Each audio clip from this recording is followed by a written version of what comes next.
अध्याय चौथा. श्री शिव पार्वती सुताय नमः. श्री गणेशाय नमः. श्री सरस्वते नमः. श्री गुरुभ्याय नमः.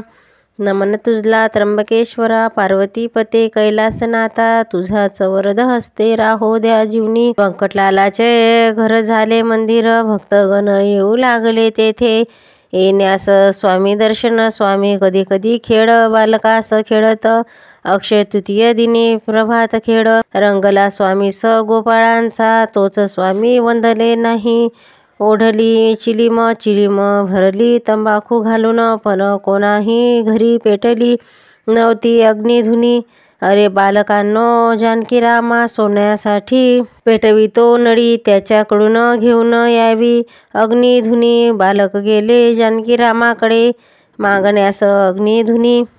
काय ते नग्न साधूला नाही देणार मी धुनी, असे खरा स्वामी.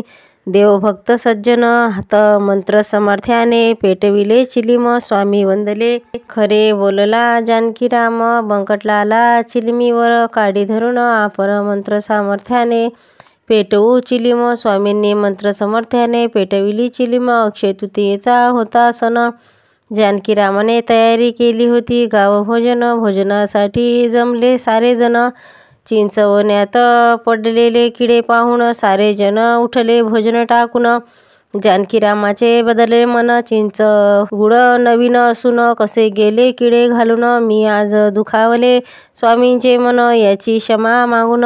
जानकीराम कोण म्हणते, चिंचवणे गेले नासून, पहा जा घरी चांगले चिंच गुळाचे शुद्ध चिंचवन. जादे जनांना जेवण, स्वामींची लीला पाहून जानकीराम गेला मनी आनंदून. त्याने नाही सोडले स्वामी चरण, स्वामीचा दुसरा भक्त चंदू मुकीना. स्वामी वंदले चंदू, तुझ्या घरी आहेत कान्हवले दोन, त्या कान्हवल्याने करून भोजन. चंदू मुकीनाची पत्नी वंदली ते ऐकून, खजीला काढले होते मी कान्हवले तळून, ठेवले होते उतरडीत दोन, गेले होते विसरून.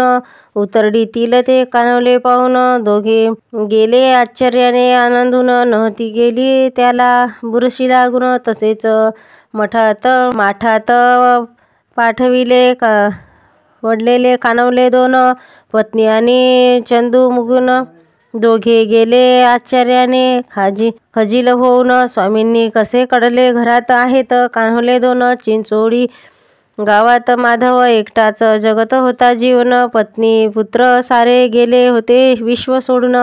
त्याचे विरक्त झाले होते मन, स्वामींजवळ सुरू केले उपोषण. स्वामींनी व्याघ्र रूप केले धारण, वंदले पाहून माधवाचे ईश्वर भक्तीचे मन.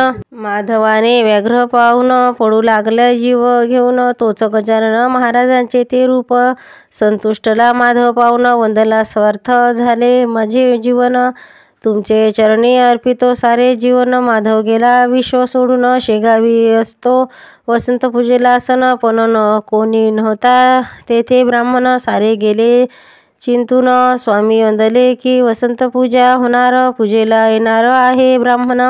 सर्व झाले तयार साजरा करण्यास वसंत पूजा उत्सव सण. खरोखर येथे आला एक वेदज्ञानी ब्राह्मण, सर्वांनी वर्गणी काढून केली वसंत पूजा आनंदून. ही वर्गणी वसंत पूजा प्रथा शेगावी चालत आहे अजून. चौथ्या अध्यायाचे पुष्प सुमन. श्री गजानन स्वामी चरणी अर्पण. अध्याय चौथा समाप्त.